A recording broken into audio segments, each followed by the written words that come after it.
Four children of a man who won almost $2 million in a lottery and died the next day are fighting over who is entitled to the money. Last week, one son took his siblings to court to determine whether he had a share in the fortune or whether the entire prize would go to his sister and brother-in-law, who are living in the father's home. For more, I'm joined by lawyer Sam Macedone. Sam, good morning to you. Good morning, Messy. Carl. Very, very messy. These things can get like this, though, can't they? They can, especially in a case like this where, unfortunately, he had no idea that he was going to win the lottery and die the next day. So he really didn't have any opportunity of sorting his affairs out before he died. Now, what he did, in fact, was before he died, he did have a will.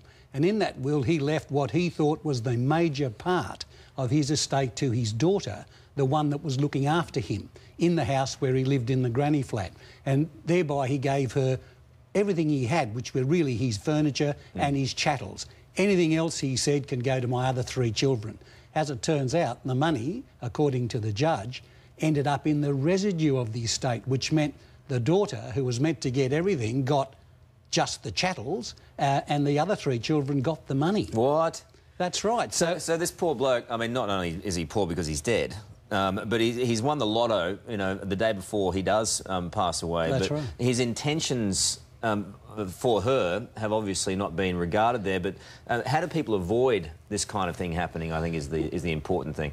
Well, probably win the lotto well before you die, so you can sort it out. That'll be a good start. Otherwise, there are laws in place that will assist in cases like that. Yeah. I mean, obviously here, the daughter can make a claim against the estate under the Succession Act to say, look, I have not received adequate provision from my father's estate, and the court can then intervene in its discretion and sort things out for the children if they don't sit down sensibly and work it out themselves. Well, they hardly ever do that, do they? Unfortunately, in some families. when money's involved, no. Good on you, Sam. Thank you very much for that. Pleasure. Appreciate Thank you. it.